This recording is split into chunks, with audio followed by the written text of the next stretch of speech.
Ahoy there, YouTube! I'm back again today for another Behind the Corner video where I take a look at Bauer's Game Corner. I show you the behind-the-scenes stuff, and today we're going to start down my countdown of my top 100 videos of all time, because I put out over 3,000 videos. Now, this is not my top 100 games of all times. These are my top 100 most popular videos, and I'm going to break down what they are, why they are, and really give you some nitty-gritty, some behind-the-scenes stories about various different publishers and events that happened throughout board gaming history and all sorts of different stuff like that. So if you enjoy this content, please consider subscribing, liking, doing all that good stuff. So we're going to start off at number 100, and we have Gen Con Bonanza 2019 Splendor Marvel interview. And this is part of my Gen Con Bonanza where I go to Gen Con every year, except for this year, 2020, unfortunately, and shoot over 100 interviews with people. So this is going to be me standing in the middle of the Gen Con. Ahoy there, you! To somebody about the game and, you know, us just getting the components and whatnot. So what I love about doing the Gen Con Bonanza is I see it like every single interview I do is like scratching off a lottery ticket. Like, this game could get really popular, and if it gets really popular, this video has the potential to get really popular. And this is a perfect example of that. Now, granted, this is kind of different because obviously it's Marvel and you knew it was going to be popular. But what I want to show you is right here. So yeah, let's take a look at the analytics, and we'll take a look at the views. And you'll see that this started off and it wasn't terribly popular. Like, it had an initial peak moment when I first launched it in August and September of last year, but then it just kind of died down, and then bam, you see June over here 2020, and it just spikes back up, and now it's really picking up because the game was released or the game was announced or whatever. And so while this video lay dormant, it actually was sitting there, and in the last month that video made me $1.11. You know, so that's one of the things that I love about the Gen Con Bonanza is you never know which games are really going to be big and which ones are going to catch on.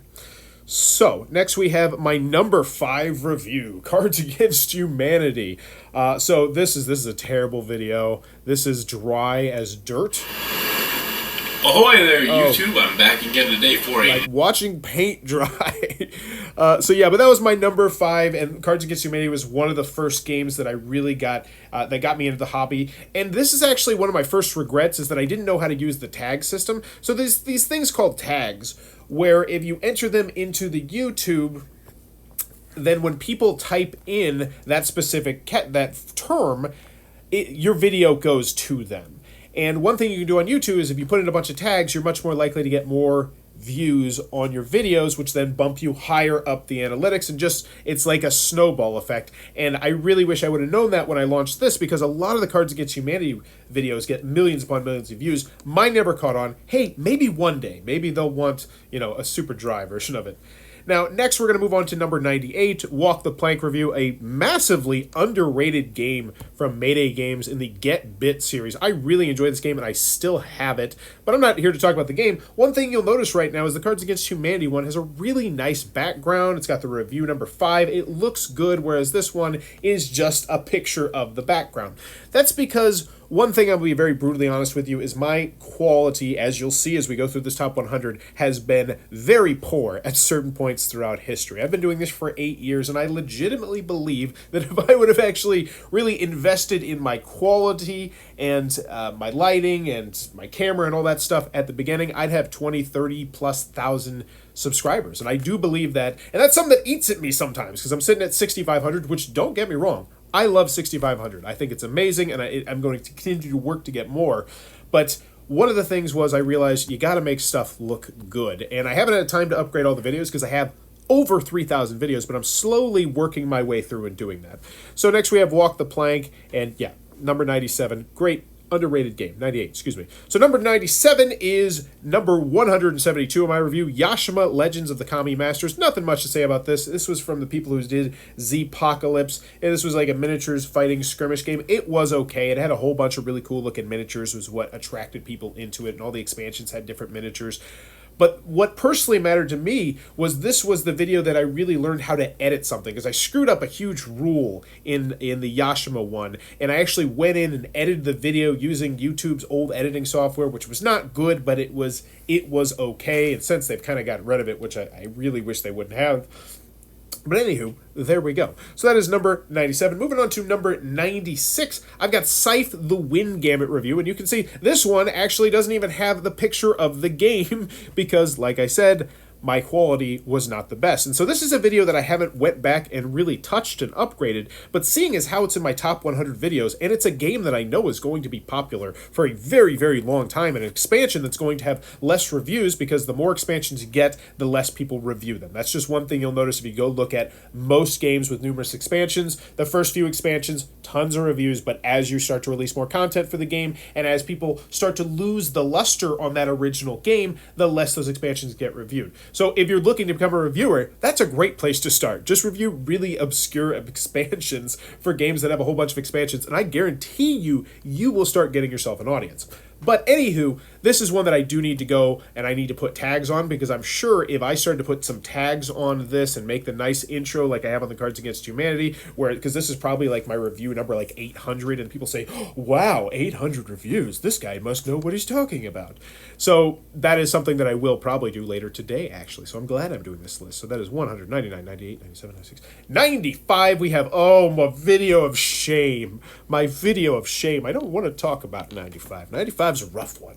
So 95 is my Bauer Plays number 21, which I've gone back through history and kind of ordered the numbers just for my own personal glee. But this was a two-player game of Scythe that me and my friend Adam did. We screwed up the rules quite a few times, and it looks absolutely atrocious. It looks like we were playing in a fog storm at certain points. It's not a particularly good video. And the thing is, though, but if I would have tagged it, and if I would have, made a nice cover for it and like, wow, this game is going to blow your mind, this could easily have 100,000, 250,000 views. And I'm not even joking about that. This could be my most popular video of all time. And I know this because I see other videos that have done this. And it's not necessarily about the quality of the video, because people want to see the content of what's in the video. So I was showing how do people play Scythe, because the thing that I forgot to tell you, and this is super important to the story, so I apologize, is this was a two-player version of the prototype of Scythe. I had one of the few prototypes of Scythe for Kickstarter. I had one of the first videos out for Scythe, and I was one of the first people pounding my chest like, Scythe is spectacular, this is great, this game, people are going to love it. And, a lot of people, when you do Kickstarter videos, and especially when you're doing Kickstarter videos early on in your career, like, oh, you're just puffing out your chest and saying how great it is because you want to please the publisher. It's like, no, this is great. But yes, if I would have done this video differently with tags, with fancy intros, I think this could have been one that could have been a huge success for me. But as it stands now, it's down here at the number, 95 spot in my shelf of shame. So 97, 96, 95. No, my number 94. So then we have number 93, Bauer's Game Corner Catan Upgrade Box Review. So this is kind of an interesting story. So when I go to Gen Con, I interview hundreds of people. I interview anybody. Like if you're walking down the hallway with a prototype, I'll say, hey, how far along is that prototype? And if you say, oh yeah, I'm to the point where I might be shopping or something, I'll be like, can we do an interview on it? I have literally pulled people to the side and said, can I interview you about that? That's just how I operate at these conventions. One guy had this amazing box, and he was carrying it around. I was like, man, that is a super nice box. I think it was a Pandemic box. It's like, where'd you get that? Is that Broken Token? And he's like, no, I did this myself. And I was like, wow. And he was trying to get into the industry, so I geared him towards some of my connections that I had and pushed him towards, I don't remember, I think I got him talking to Tom Vassell maybe, potentially, about doing some content for him to really spread the message, and I would as well. But this guy didn't end up following up on this. He ended up doing something else, which was incredibly lucrative, but incredibly talented. I still have the box. This guy was really, man, and he could have... It's an ingenious little thing that you wouldn't think about until you actually tried to get the tiles so out. Nice. So nice. I think I'm not wearing... Oh, yeah, I'm wearing a shirt. Good. So yes, that was a really nice upgrade box, which never happened to be. So I actually kind of have a one-of-a-kind collector's edition because I don't think he made too many of those. And he never asked for it back. So now we have Bauer's Game Corner, the Manhattan Project 2 Minutes to Midnight review. I did a Kickstarter video for that one. Great game. Highly recommend that one, but very popular game. This one, once again, had I actually done tags and done a nice intro and did my due diligence, could have been a very popular video because that was a very popular game, and you'll notice the theme. I missed so many opportunities. I don't even want to go over all 100 now. I'm going to be depressed by the end of this. 97, 96, 95, 94, 93. So yes, great game though. Highly recommend. Luke Laurie is a great game designer. 92, we have Robber Knights review. So this is one of the crummiest Queen games ever. I got this game for dirt cheap on, I think, Cool Stuff Inc. No, it wasn't Cool Stuff. It was Miniature. No, which one was it? It was Fun Again. It was the old school Fun Again Inc. one that used to sponsor the Dice Tower.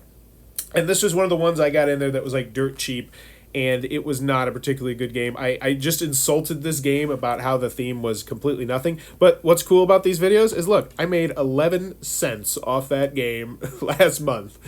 So this video I made 7 years ago, I made 11 cents. Let's see if the game paid itself off. $4.49. No, I think I paid like $6, $7, $8, but I'm getting close. I'm gonna pay off that game one day. You boy, you better believe it. Once again, if I would have put tags on that, I'm sure it would have been much more popular. And that's one thing I try and do is I try to update my more popular ones. So now we are at the number 91, the final one for this particular episode, and we have the NFL Rush Zone Flick and Kick review. And this was actually a game that I went out and bought myself, which is kind of odd. I don't normally buy too many games unless they're for my kids.